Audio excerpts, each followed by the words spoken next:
Welcome. You are listening to In the Trenches. I am Garrett Schwartz. With me is not Jeffrey Dubrov, as always. We have Jodee Sullivan filling in, Annenberg Media Sports Director. How you doing, Jodee? I'm doing great. Happy to be here. Hoping I can fill the big shoes of good old Jeff here. Yeah, should not be too much of a tough act to follow. Jeff is out this week. He is under the weather, which is not surprising given that he is the cold since his takes are normally freezing.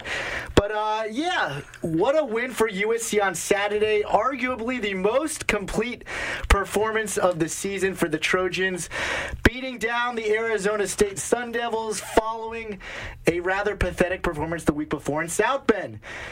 USC winning on the road at Tempe, and it begs the question, man oh man, what the heck happened from 2 weeks ago to this past Saturday? Because it really did look like a completely different Trojans team. So Jodee, the question I have for you to start off the show is USC a better team than we give them credit for, especially following the Notre Dame loss, or was that an Arizona State team that was just really, really bad? I'd argue it's a combination of the two. I think USC is a better team than everyone kind of gives them credit for, but it's a better team that has been battling a lot of injuries. It's these things where you go back to look. They're one of the only teams in the nation, probably to my knowledge, the only team in the nation that doesn't have a bye week. That is going to destroy a program.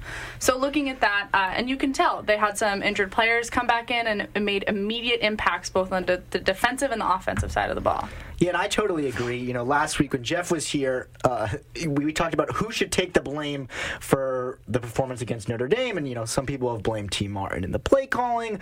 Other players have put a lot of pressure on Darnold. But I put a lot of the blame on Larry Scott, the commissioner of the Pac-12. Because at the end of the day, to play 8 games in a row on the road at South Bend, it was a really tough scenario. And not that USC had a bye going into the road game against Arizona State, but certainly not as talented of an opponent. And we had some key pieces back this week, and it really showed. Josh Fatu is back on the defensive line, and the run game, the run defense rather, was completely different this week compared to the past week. Additionally, Porter Gustin was back for the first time in a long time, arguably our best pass rusher in my opinion, and that really paid off. But to answer the question I posed earlier, is USC better than we thought? I mean, I think they were definitely better than the performance they put out against Notre Dame, but I think the answer is no. I mean, if anything, this just reinforced what we've known throughout the whole season, which is that the Pac-12 is really, really bad, if not the worst Power 5 conference in football, right? Beating up on the Arizona State Sun Devils, who were supposed to be the second best team in the Pac-12 South. So that really didn't show me a lot. In addition to the fact, I think the fact that this USC team was playing with a lot less pressure on their shoulders, being knocked out of the playoff, played a big factor in this game. Even their preparation leading up to the week. On Friday, during their walkthrough, Clay Helton was blasting music at practice.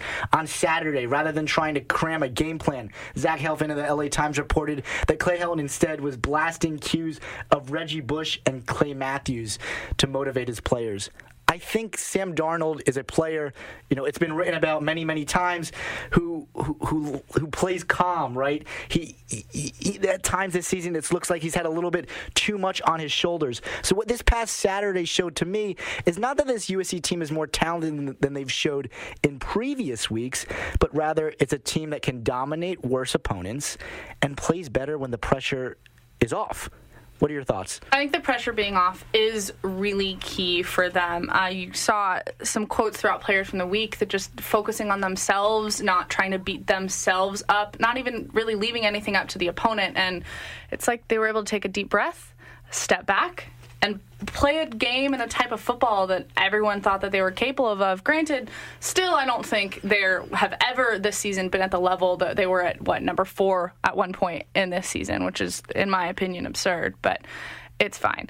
But yeah, I think they're finally finding a potential, able to play for it, starting to play better, able to play with the talent that they have, and this weekend provide a nice deep breath for the team, and we'll see how they go on with the rest of their season. And hopefully now that USC has put in a complete performance, we can see them do it twice in a row, playing the Arizona Wildcats this coming week, opening up as a touchdown favorite, kind of similar to the matchup last week in that they're playing a team that's kind of hot. Arizona having a big win against Washington State this past week, but we'll get to the game against Arizona in just a little. Jodee, if you had to pin down one thing from this past Saturday that changed from the matchup against Notre Dame to the matchup against the Sun Devils that really worked for the Trojans, what would it be? I'd have to say their run game, their ability. I mean, you see someone like Rojo putting up another performance of over 100 yards and just continuing to go, continuing to run, and finally fall into that player and that game style that he has been in the seasons past. Kind of see bits and sprints of that amazing freshman season that he had now as a junior, starting to perform against up to that level. So I definitely say the run game. And then you look, still missing Stephen Carr. Huge. They put up huge numbers as a run game without arguably their number 2 best rusher in Stephen Carr, who's still out with that injury. Yeah, you mentioned no Stephen Carr. USC also lost 2 other backs, Vi Malapai as well as James Tolan, the 4th, both carted off the field in Saturday's win. But yeah, Ronald Jones, 216 yards, a complete performance. And, with Stephen Carr still out and now those other backs out, the burden's really going to be on him to carry the workload of this Trojan rushing attack. You brought up something really interesting to me before the show in that you compared Ronald Jones' season numbers to Shaquan Barkley of Penn State. You want to share that really quick? Yeah, so as of right now, Rojo has 888 rushing yards with 10 touchdowns. Shaquan Barkley has 801 with 9 touchdowns. They've played the same amount of games, but Rojo has 6 less rushes on the season. And to me, that's astonishing because the USC rush game has been atrocious up until last week, right? We started off really well. Jeff and I said after the first few weeks of the season, especially after the win against Texas, that this was going to be a team all season long that was going to establish the run and run to set up the pass. Clearly that didn't happen, especially again with Stephen Carr being hurt and the injuries to the offensive line. It seems like things have flipped. USC is now passing to set up the run. In their first drive against Arizona on Saturday, of their first 10 plays, 7 of them were pass plays. The first play of the game actually being a sack. But, yeah, again, a great performance from Ronald Jones. The biggest difference for me on Saturday, which I guess in part has to do with the run game, is the offensive line. Yeah. And again, a unit that has seen a lot of change throughout the season. Heading into that Washington State game, our first loss of the season, we lost 3 guys at once, and we saw the toll that had on our offense, pretty much non-existent against the Cougars, resulting in the loss on the road. But now a few games as a unit under their belt, and finally it looked like for the first time in a while, Darnold had some time to really settle in the pocket. And again, we really have not seen Darnold have the ability to take shots down the field. In my opinion, the first touchdown of the game to Deontay Burnett, probably the best throw Darnold has made all season. And I know Darnold's been taking a lot of heat. The turnovers have been an issue, the ball security. But at the end of the day, when you give a quarterback time, especially a quarterback as talented as Sam Darnold, it's going to make a difference. And not only was the pass game clicking on all cylinders, it was the rush game. And so I give the credit to the offensive line. Yeah, they did a lot of good things. Sam is one of those players, if you can just give him a couple seconds of more time, a couple seconds for him to look downfield, to look at his players, give his wideout or his receivers just a couple more seconds to break away from the defender, Sam's going to hit those players. It's the rushed passes, it's the passing off of unbalanced feet that's getting him into interceptions and causing turnovers and having to scramble and fumble the football and all of these things that showed, and there were issues because he was missing some of his protection up from the offensive line. And we are giving a lot of credit to the offensive line as well as Darnold, but one player who really stood out to me was Tyler Vaughns. And it's now been a few weeks in a row. He had a really nice play in which he broke a tackle and scored about a 40-yard touchdown on Saturday. Do you think Tyler Vaughns is emerging as the clear offensive weapon for USC other than Deontay Burnett? He's emerging as an offensive weapon because of his dependability and I think his composure. He's young. He redshirted. He's a redshirt freshman. I had the pleasure of interviewing him back a couple weeks ago, seeing him being interviewed on a radio show. He's just composed. You're going to look at him. He doesn't look like the young kid, the academic sophomore that he is. So I think he just brings a level of composure and maturity that a USC offense that is very young needs. So looking ahead to this coming Saturday, again, playing the Arizona Wildcats at home, a homecoming matchup for the Trojans. The USC team has yet to lose at home under Coach Clay Helton. But again, we're facing a streaking Arizona team coming off a big win against Washington State. Arizona now 6-2 on the season with wins against pretty much everyone in the Pac-12 South, which is unsurprising given that it's probably one of the most pathetic divisions in football.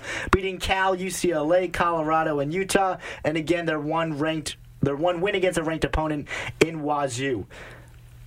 The key to this game, and Jodee, you mentioned it before, is going to be quarterback Khalil Tate, a dual-threat quarterback who actually leads the Wildcats in rushing yards on the season. USC has struggled in previous weeks against dual-threat quarterbacks, most notably Brandon Wimbush of Notre Dame, but pretty much they struggled against every player on that team that week. How much of a concern is Khalil Tate? What are you expecting going into Saturday? You know, he's a big concern. Like you said, he's their leading rusher. He has 400-plus yards rushing, more than the second leading rusher on the team, which is their running back. So to say he's a dual-threat QB, I think is defining him to a T. Might even be a little bit of an understatement. He averages over 150 yards rushing himself per game. He's incredibly versatile. He knows what to do with the ball. He has won the Offensive Player of the Week for the Pac-12 Conference the last 4 weeks in a row. That has never happened in this conference. You think of some of the huge offensive talents that have emerged from the Pac-12. Nobody has done that. There's one other player that's won this award 4 times in the same season. That was Matt Barkley, but he didn't do it consecutively. So Khalil Tate breaking some records and winning some awards for his team. So I think it's going to come to a lot to USC to kind of stifle him, because this season no one really has. So it'll be interesting. They weren't able to do against Wimbush, but again, they're getting some defensive players back in Fatu and Gustin. So we'll see. And you bring up a really good point. Again, we saw what happened this past Saturday when we had some of those key defensive players back in Fatu and Porter Gustin. And I think that's just going to be huge this Saturday against Khalil Tate, right? Porter Gustin back, our best pass rusher. We're going to need someone who has the ability to not only rush the quarterback, but also spy him. Hopefully, if we can limit Khalil Tate's rushing abilities, I think we have a good shot on Saturday. But if you have to give a prediction, let's get your score, Jodee. I'm going to go 45-38 for the Trojans. 45? That's a high-scoring game. I know. You think this offense has the ability to put up 45 points? I do. And I think Arizona is going to come right back and put up 38 points on them. I think it's going to be a big offensive showdown. You have some good talents. Again, Rojo, Darnold, back in form. Darnold's looking to Vaughns, looking to Burnett, and then, of course, you have Khalil Tate for the Wildcats. Yeah, I'm just messing with you. I also had a high-scoring game, 41-31. I think Imatora Bebe, they're slowly easing him back into the offense. I think he'll play a big factor as well. But, yeah, it's going to be a shootout. It's just going to come down to USC's ability to limit Khalil Tate, especially on his feet. If they're able to do that, which they were not able to do against Brandon Wimbush in Notre Dame, I think they will get the win. Anyway, we are going to take a break. Again, you are listening to In the Trenches. I am Garrett Schwartz. With me is Jodee Sullivan, Director of Sports for Annenberg Media. When we are back, we will have Josh Cohen calling in, Sports Director for KXSC. A lot of sports guys on this show today. Anyway, we'll be back. This is Monday evening. It is In the Trenches. You are listening to KXSC. We'll be back shortly.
in the trenches. I am Garrett Schwartz. With me is Jodee Sullivan, not Jeff Dubrov, under the weather.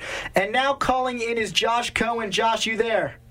What's going on? Oh, we got him. Oh, I figured it out. Yes, Josh, how's it going? Jeff normally works the soundboard, so you got to cut me some slack. How's it going, Josh? Going well, going well. I hear Jodee in there as well. Oh, yeah, we got an elite crew this week on In the Trenches. But, Josh, we're going to start it off. I believe you are calling the game on Saturday against the Arizona Wildcats.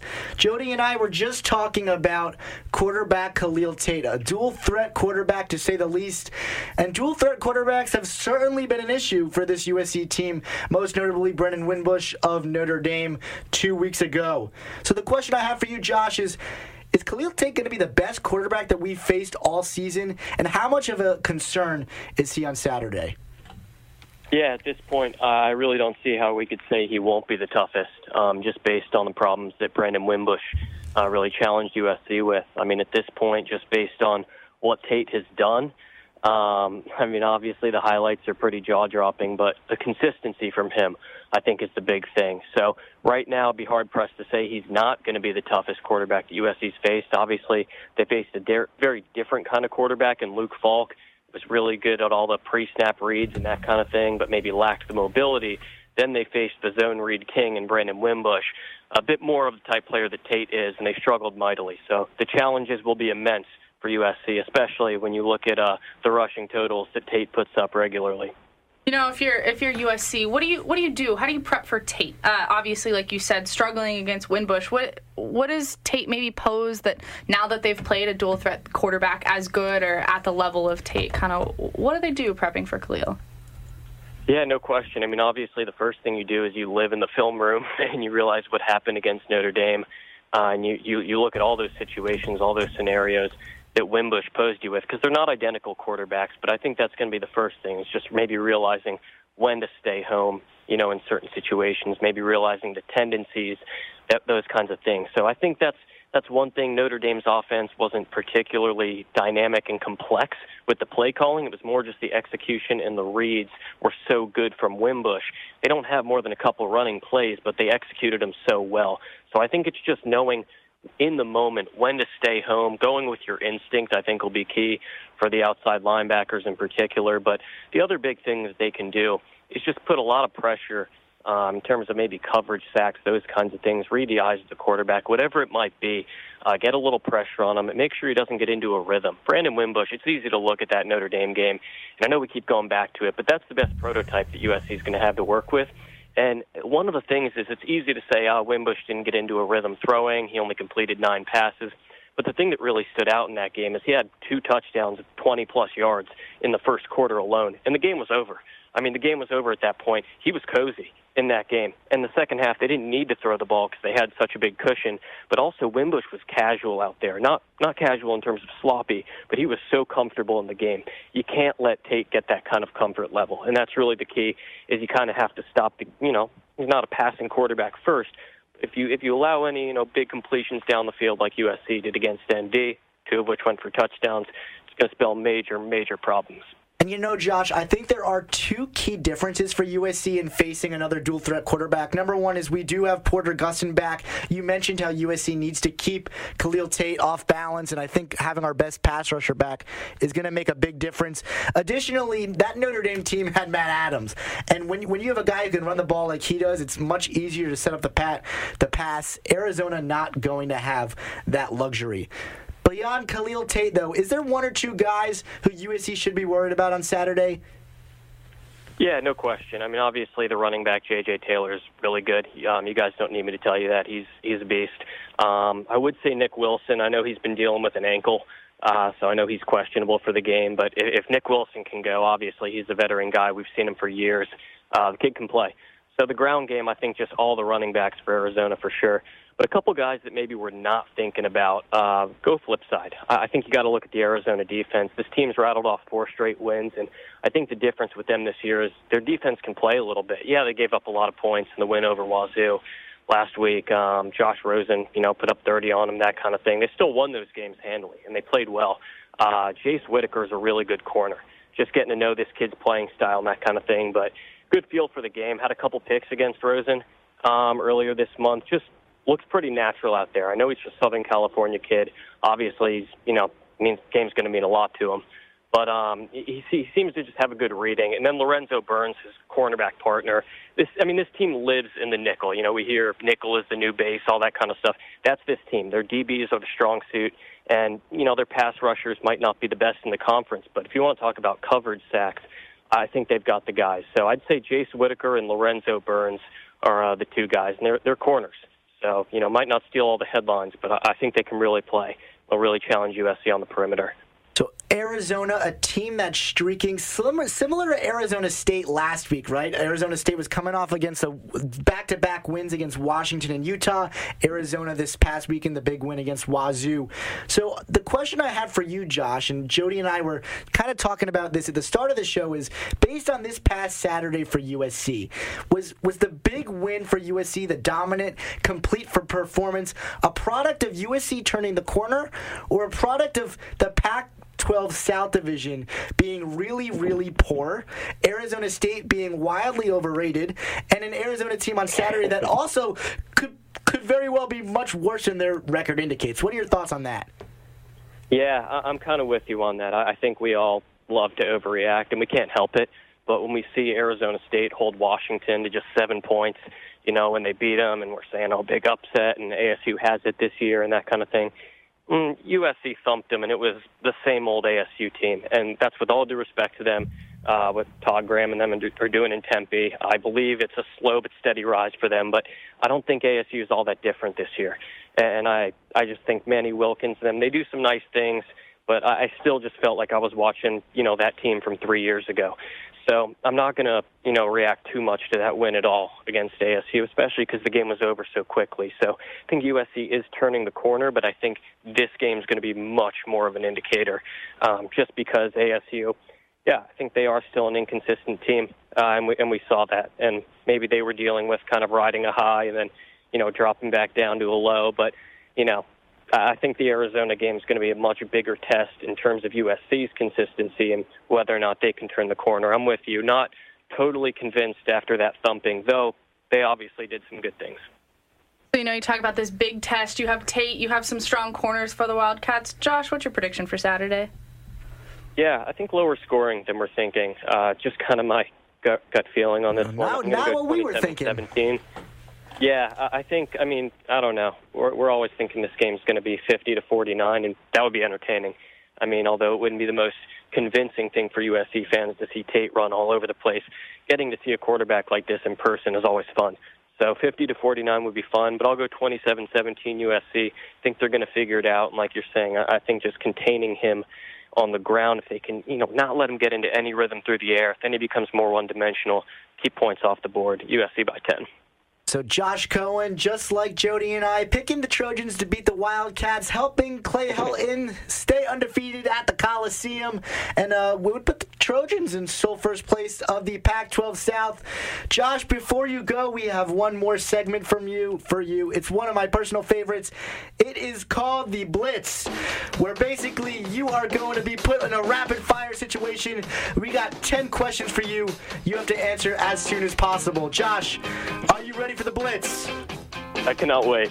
All right, here we go. The most important USC player against Arizona on Saturday.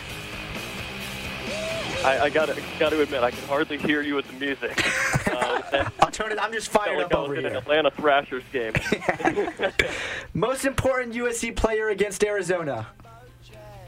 Oh, for me, it's got to be Rojo. No question. I think he's the key. I think as much as we want to talk about the ASU offense, got to go Rojo.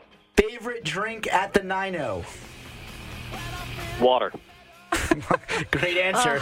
Got to stay hydrated. Answer. Your college football playoff, 4 teams. Oh, man. Got to go with Bama, 1. I think Bama's going to be matched up with, I think the Pac-12 will be in. I'm going to go Bama. I still believe Penn State. I believe Penn State will be in there. I think Georgia's going to be in there, too. I think Georgia's going to lose to Bama but still get in. And we'll say... Quick. Say Clemson. All right, leaving the Pac-12 out. No surprise. Backyard football or backyard baseball, the game? Oh, man. It's a tough one. Love for my guy Pablo. I got to go baseball. Of course, Pablo Sanchez. Blaze or Pizza Studio? Let's go Blaze. Oh, man. If anyone has ever answered Pizza Studio, we just throw them off the show immediately. The game remaining on the schedule you are most worried about for USC? Oh, man. All the above. No, I'd say this one because now it's 3 losses, totally different from 2. I'd say this game right here, right now, Saturday. Sam Darnold, 2018, staying or leaving? Can I call him real quick? Let's say staying. I don't know. Fair enough.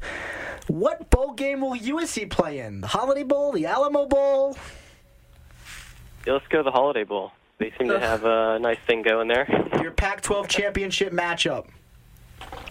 USC against Washington. I know Stanford's rising, but I'm still saying that UW. I don't disagree. And the worst Power 5 conference in college football? Oh, gosh. Big 12. Oh, the Big 12. It's a crime. How do you not say the Pac-12? Great answer, Josh. Great answer. Yeah, I know. I mean, when I walk across that stage in May, maybe I'll amend my answer. But as long as I'm attending a Pac-12 school, I'm going to have another answer for that one. Fair enough. Thank you so much for joining us, Josh. That was Josh Cohen, sports director of KXSC. I am Garrett Schwartz. With me is Jodee Sullivan. You are listening to In the Trenches. It is Monday evening. We will be back shortly.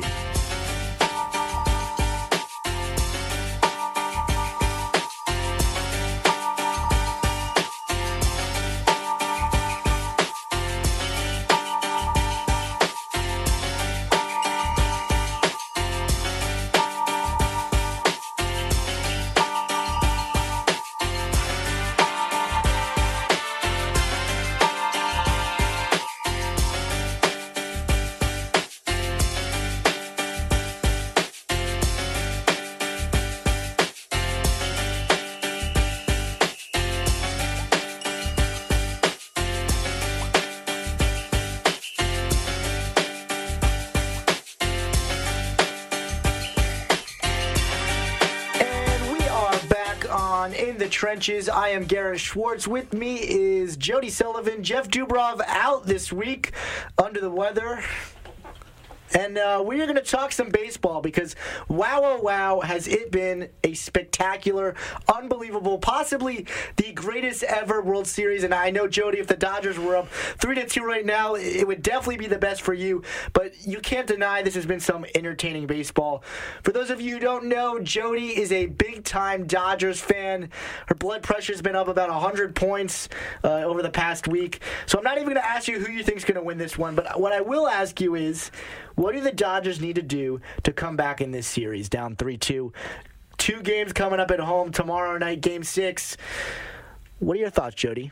They need to be the team that for the better part of this season they have been. They're a team that fights. They're the team that comes back when they're down. You see both times they didn't just drop out of the game where Houston put up all these runs. They managed to come back, and both games pushed them into extra innings. That's huge to look at. They're the team that has fight. They're going to have unexpected heroes every night, whether it's hitting home runs, breaking out of streaks. You look at Bellinger, who struck out, I think, something like 7 or 8 consecutive times, and then he hits those RBIs in Game 4, and then, hits that 3-1 home run in Game 5. So it's different performances and sparks of greatness from this team that just a couple more pieces need to fall into place. A couple more hits need to drop. A couple more hits need to maybe get out of field.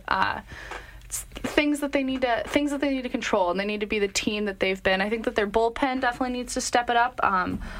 Their arms are tired, but it's 2 more games, and the World Series is theirs. 2 more games, and things will fall through. Manager Dave Roberts definitely has been asking a lot out of Kenley Jansen. it showed last night, obviously, in that second inning, him giving up the walk-off win to the Astros.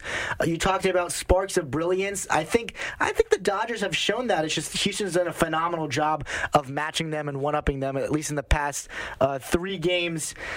Jodee, I had originally said the team that was going to win this series was going to be the team that wins Game 2. And the reason I said that was because, in my opinion, Houston is so hard to beat at home. They won 2 out of 3. And I thought home field advantage was going to be so key to the Dodgers in winning this series. They didn't get the job done in Game 2. And I'm going to stay with my prediction and pick Houston. I do think LA can get the job done, but they're going to have to beat Justin Verlander in Game 6, a guy who's now 4-0 in the playoffs, a 2.05 ERA. Absolutely remarkable. I saw him pitch twice against my New York Yankees, completely blanking us. A team that won 3 in a row at home, and then we had to pitch against Verlander. Play against Verlander in Game 6, and we just had absolutely no answer. Do you think the Dodgers bats could overcome Verlander? I think clearly if you get to a Game 7, I like the Dodgers odds, but I'm worried about Game 6. Yeah, I think the Dodgers are gonna figure out a way. I would say if this game was in Houston, no question, World Series belongs to the Astros. But there's just something special. Both teams are very successful at home, winning most of their games at home, performing especially well at home during the postseason. So I think no question about it. But I think the Dodgers have something special playing in Chavez Ravine. It's a time for them to perform. It's a place that they feel comfortable, and I think that if they can get out early and get some pressure on Verlander and really pressure him and get A.J. Hinch to question whether or not he should still be in, work the count as well as they do, some veteran and maturity ability in showing and doing that. I think if they jump out early, I think that they're going to get Game 6, and who knows what's going to happen in Game 7. Absolutely got to get to the Houston bullpen, although Verlander's not a guy who's easy to knock out of that game. You brought up the Dodgers are a different team at Dodger Stadium, and I think it's a really good point, but I think back to Game 2 when the Dodgers pretty much pulled out all the tricks, right? Vince Scully pulling that little skit before the game. Dodger Stadium looked electric, and Houston still won that game. So, I think the Dodgers play better at home, and Houston throughout the postseason has not been remotely the same team on the road. Still, big game Justin Verlander. I like his odds in Game 6. We're going to transition to what was going on behind the scenes in the World Series. And that was with Yuri Gurriel, a player for the Houston Astros, who decided to taunt Dodgers pitcher Yu Darvish with some racially insensitive gestures. Gurriel later apologized after the game. Yu Darvish issued a statement basically saying it's fine, I understand, it's the heat of the moment kind of thing. And manager Dave Roberts for the Dodgers, who does have family of Asian origins, said he was disappointed, but he's ready to move beyond the situation. The MLB made the same decision. Instead, not deciding to punish Gurriel in the World Series, instead just suspending him 5 games in the 2018 regular season. Jodee, what are your thoughts on the MLB choosing not to suspend Gurriel in the World Series, but rather next year in the regular season? Yeah, suspending him next year means absolutely nothing. I agree. Absolutely. It doesn't matter. If the Astros go and win the World Series, whoop-de-doo, they don't have Gurriel for the first 5 games of the season. If they lose the World Series, they don't have him. It doesn't matter. It gives no impact to the series.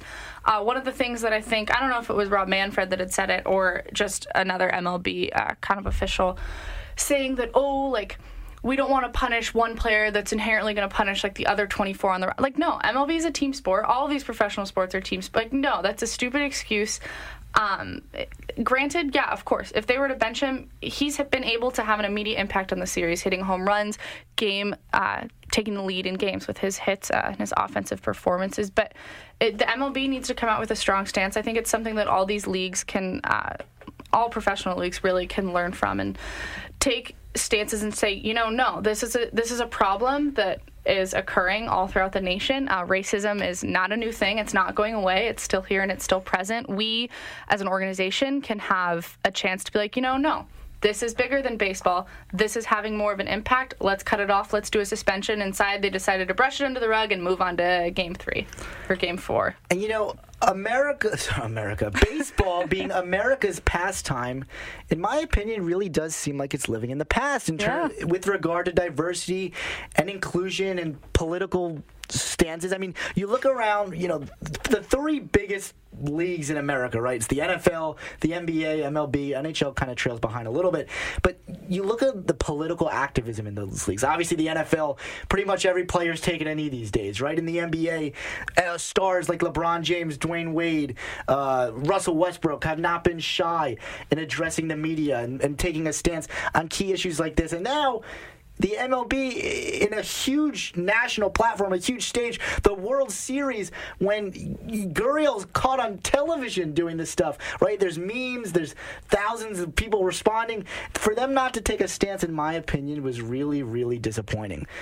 Yeah, one of the areas that I think you can immediately see that the MLB really, I would say, struck out on their ability to do this is good one. Yeah, I can be punny.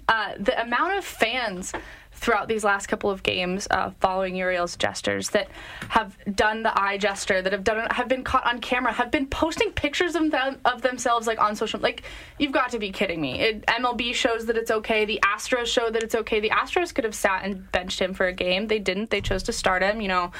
Again, the World Series being more important, success and championships being more important than these social issues. I think it shows the fans that, we can get away with it too. Like, it's funny. Like, our first baseman does it. And it's not okay. Yeah, it's funny, 2 years ago, Draymond Green getting a one-game suspension in the NBA Finals for kneeling a player in the balls, yet Yuri Gurriel doesn't get one for making Chinese eyes at the opposing team. Questionable decision by the MLB and Commissioner Rob Manfred.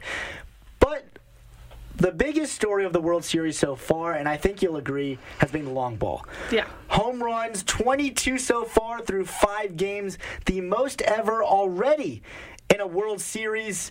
And there are rumors that the balls are being juiced. Do you believe it? Oh, I completely do. And not just, you look at these regular season teams, if it was regular for them to be putting up so many home runs in these stretches of games or scoring so many runs just in general, then you'd be like, it's two very offensively strong teams that can take advantage of pitching, can break down a bullpen, but that's not the case you have here. You have records being broken and run scores. You have 25 combined runs in Game 5. Like, that's a lot. That's way too many. I believe it, too. And this is one of my favorite quotes from one of the players. McCullers, a pitcher for the Astros. He said, quote, "It's 100% real. The balls are different. I don't know what the difference is, but if you write with a number 2 pencil 10,000 times and someone gives you a pen, you're going to know the difference. This is our craft. This is what we do. We know, we feel the ball. Something has changed." To me, that quote really resonated with me. I know there was also a study that came out that said there's something a little bit different with the balls, despite MLB denying it. And if it is true, which you and I kind of both believe it is, to me, it's really, really disappointing. Just because, look, it's exciting to watch the long ball, no doubt. A 13-12 Game 5 right between the Astros and the Dodgers, clearly exciting, but baseball is a game that prides itself on its past and its history and its legacy. It's America's pastime. And to me, if they really are playing with the balls so that, players can hit more home runs, it really taints the significance of Major League Baseball. Yeah, one of my faculty bosses the other day, we were talking about sports because over at Annenberg, we've been doing a lot of Dodgers coverage. Garrett, you've taken a part in some of it. And she goes, Jodee, baseball's it's kind of boring. And I chuckled, and I was like, baseball's not boring. It's a game of stats, a game of numbers, a game of infield shifts, a game of manager decisions and thinking on your feet and knowing when to put in the right player, when to pull a different player. It's interesting and it's analytics. But then if you have MLB, regardless of if they're denying or not, I think it's true, playing with the way that the balls are made, switching in balls, juicing these up to make it more entertaining and more exciting. Like, yes, that's true, but it's not something that baseball needs. It's not. It's changing the full structure of the game. It's changing how the managers are forced to make decisions. And if it's something that they want to change, play with it in the regular season. See what happens in the regular season. Not in the World Series when these teams play, 162 games to get here. And they're like, let's just change these factors and see what's going on. Tom Brady deflates footballs in the postseason, and it's a crime in the NFL, and the balls are juiced in baseball, and it's celebrated. Anyway, we are going to go to break. You are listening to In the Trenches. I am Garrett Schwartz. With me is Jodee Sullivan. It's Monday evening. We'll be back shortly. Comments that were made by the president.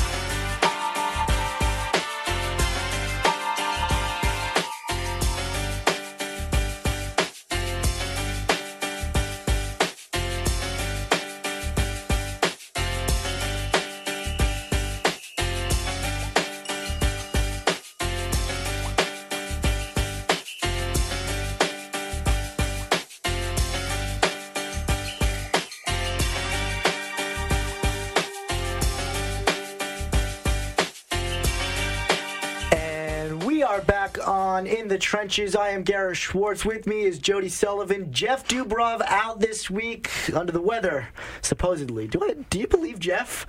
I believe Jeff. Historically a slacker, but I'll give him credit this time. Oh, so kind to your co-host. Wow, look at you. We are going to talk now about the biggest giant in sports media in probably the world. That is ESPN over in Bristol, Connecticut, who has been under a slew of controversy and criticism over the past few months.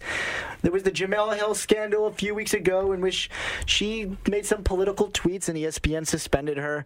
There was, ESPN, Clay Travis reporting ESPN losing 15,000 subscribers, cable subscribers a day in the month of October. That's kind of a resounding number. But to me, the story that really stood out from this past week involving ESPN was their decision to cancel Barstool Van Talk, which was a show airing at 1 a.m. On Tuesdays, or I guess you say Wednesdays, 1 a.m. Tuesdays, involving Big Cat and PFT Commenter, the stars of the podcast Pardon My Take. And basically, after 1 week, ESPN decided to cancel the show, saying that they were unable to separate their company from the Barstool brand. In my opinion, and according to ESPN president John Skipper, Barstool delivered on their show. For a 1 a.m. show, they did great in terms of ratings. In terms of content, it was very consistent with their podcast material. But pretty surprising to see the show come off air after only 1 week. The reason being that Barstool's president, El Presidente, Dave Portnoy, had some beef with Sam Ponder, an ESPN personality. Basically, an interview or whatever from a few years ago in which Portnoy called Ponder kind of an unacceptable word. Nonetheless, it did resurface, and after some internal pressure from inside of ESPN, the show was removed from the air. Jodee, what is your take on ESPN taking Barstool Van Talk off the air after only 1 week?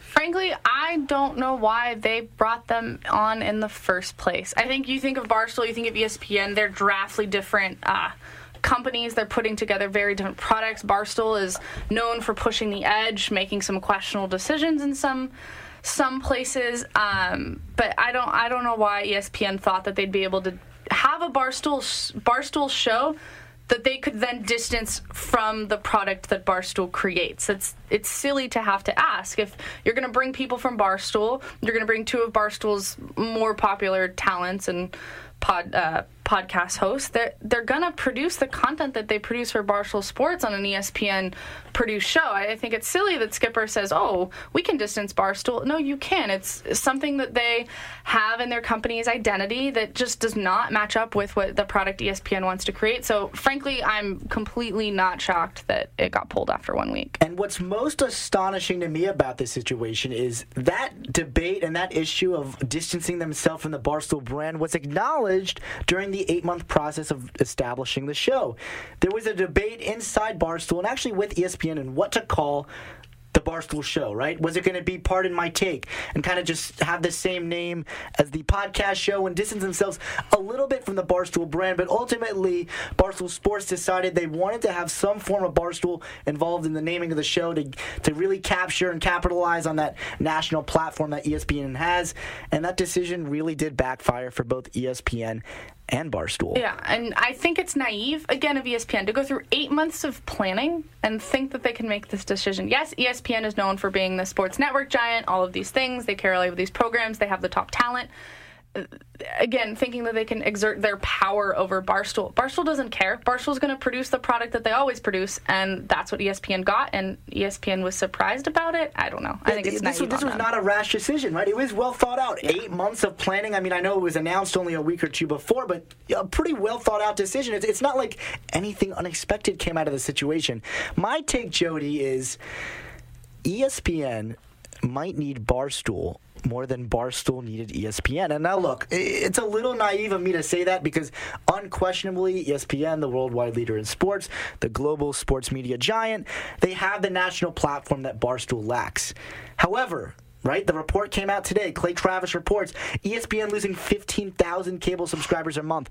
And the most notable demographic that they're not capitalizing on due to cord cutting is that younger millennial, right, young adult audience that Barstool really does capture. And I think that's why ESPN was willing to take the gamble, but not willing to stay with the risk.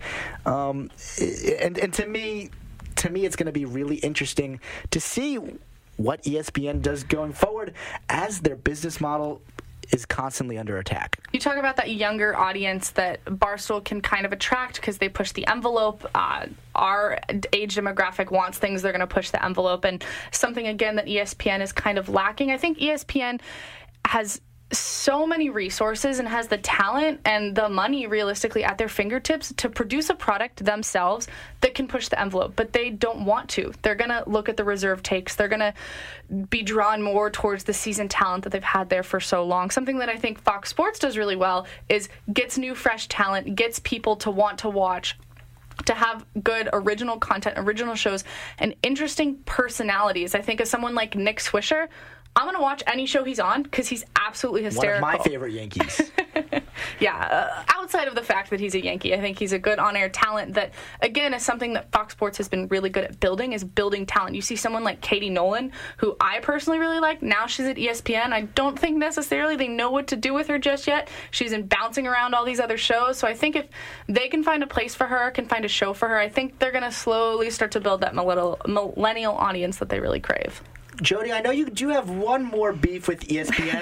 I know you want to air this complaint. Something involving the East Coast bias. What is this? Oh, my goodness. East Coast biased.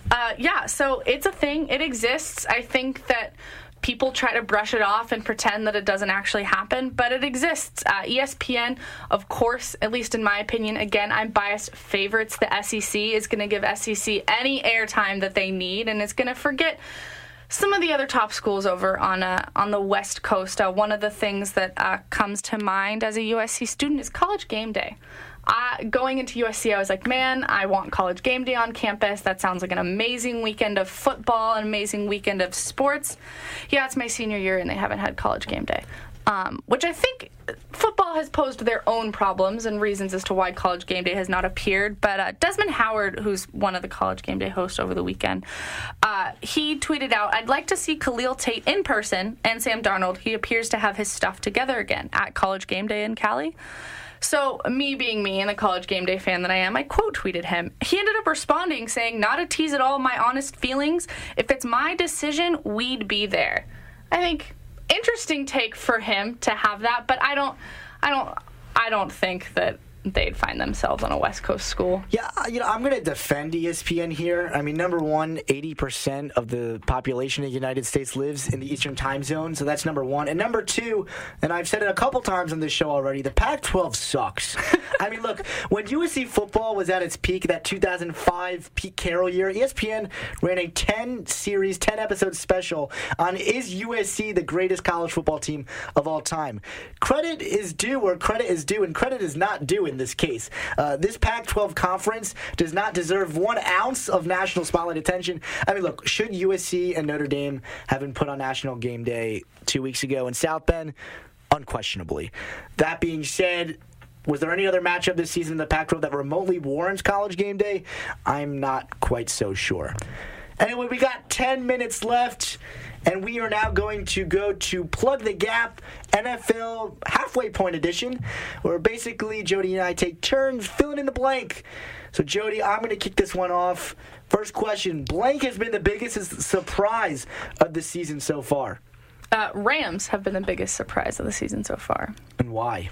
Why? I don't know. Being the new team in LA, I don't think anyone really expected them to do very well. And here they are sitting at a nice, respectable record. They are tied in the NFC West, sitting at 5-2, tied with the Seattle Seahawks. And I don't think anyone really expected them to be there. I know that I didn't. I kind of have discounted both LA teams, but it's nice to see the Rams doing well, to actually put points on the board and to get some nice wins under the belt. New head coach Sean McVay, only 30 years old, the offensive mastermind, seemingly sparked a plug in Jared Goff, who had some big-time struggles in his rookie year.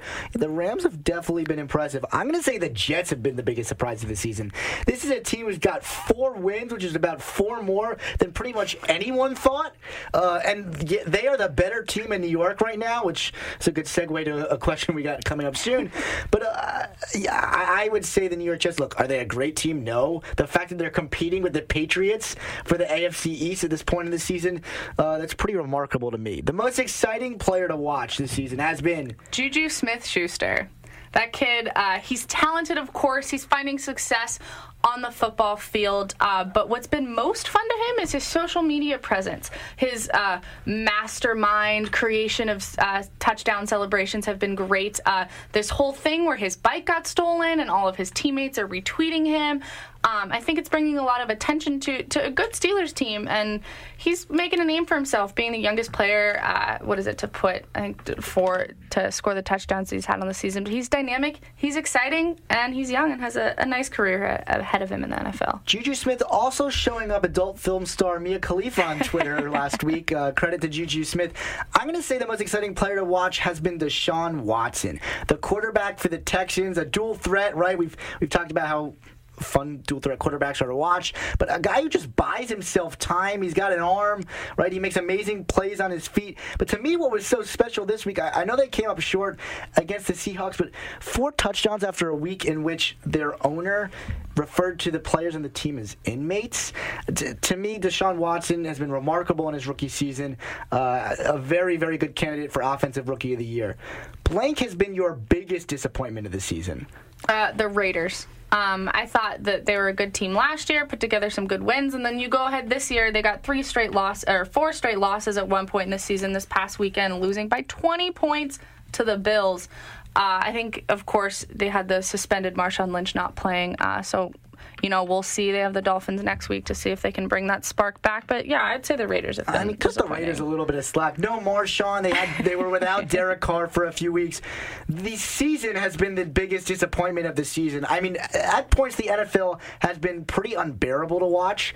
There were some definitely good games this week. The Seahawks versus the... Who was that shootout? Versus the Texans. That was probably one of the best games of the season. But, I mean, you just look around, and it's been a strange year in the NFL. The biggest storyline has nothing to do with what's on the field, right? It's the players protesting. There have been huge injuries. Some of the biggest faces in the league. No Aaron Rodgers, no J.J. Watt, no Odell Beckham Jr. A really disappointing season in the NFL, in my opinion, following a year that was not so good last year either. It is blank that Colin Kaepernick is still not on a team. I'm going to go ahead and say it's stupid, but not surprising at this point. I don't think any NFL owner, I don't know why. They don't want to put him on a team. They don't want to make a statement, but everyone else is making a statement. Kaepernick's not the best, but he's good. And for some of these teams that are really struggling, he can provide a veteran leadership in the quarterback position and create some exciting offensive plays. Yeah, with the loss of Aaron Rodgers, I thought Green Bay was going to take a gamble. Instead, they've been rolling with Brett Hundley. That has not been working out too great for them. But I think it's still understandable that Colin Kaepernick's not on a team. At the end of the day, this was a guy who was pretty poor in San Francisco, right? He had his glory days in the Jim Harbaugh era, but he's a C-level quarterback, right? Yeah. And is he a backup? Sure, but if your backup quarterback is doing interviews and he's the story of the team, he's not worth a distraction, in my opinion. The MVP at the half point of the season is Tom Brady. Shocker. Yeah, no, he's good. Again, putting up strong offensive numbers for the Patriots. 40 years old. He has just over 2,500 passing yards on the season. He's good. He's really putting that veteran leadership to a T and leading a good Pats team over there on the East Coast. Yeah, Jodee likes to pick the best teams on both sides of the coast. A Dodgers fan and a Patriots fan. Questionable fan selection. I say the MVP at the half point of the season has been Carson Wentz. I mean, coming into the season, everyone expected the NFC East to be one of the toughest battles in terms of divisional battles in the NFL, right? Dallas obviously coming off that, 13-3 season. But Philadelphia is really pulling away with it, and it's because of Carson Wentz, a 19-5 touchdown to interception ratio in the season, over 100 passer rating. Hard not to pick Carson Wentz. In my opinion, Philadelphia might be the only team that is just rolling at all points in the season. New England's had their struggles. Kansas City started out hot, but they haven't been the same team in recent weeks. Carson Wentz is my MVP. Your Super Bowl favorite. Do you want to guess? The New England Patriots. Look at you. Yeah, again, I think that they have the chance to repeat. Getting some early hiccups out of the way in this season have really been showing at this point. We're heading into week 9. Showing the good teams. It's the favorites that have been around for a while. You have the Patriots doing well. The Steelers are doing well again. The Seahawks coming back, similar, I think, to the Patriots. But I think the Patriots are the favorites to get that repeat over for the Super Bowl. And I'm taking Philadelphia, and again, behind Carson Wentz. I just think if you look at their resume so far this season, beating up on Washington, beating 49ers bad this week. In my opinion, there's just so few teams right now who are dominating on both sides of the ball, and as much of a story as Carson Wentz has been, it's also been the Philadelphia defense and that Philly pass rush. Philadelphia pulling away with the NFC East in a very tough division. Nonetheless, that is all the time we got for you this week on In the Trenches. I am Garrett Schwartz. Joining me this week was Jodee Sullivan. Thanks for joining us, Jodee. Of course, it's been fun. We'll be back next week after the USC Trojans take on the Arizona Wildcats. Jeff Dubrov should be back. Should be. Thanks for joining us. This is In the Trenches. It is Monday evening. We'll see you next week at 8 p.m.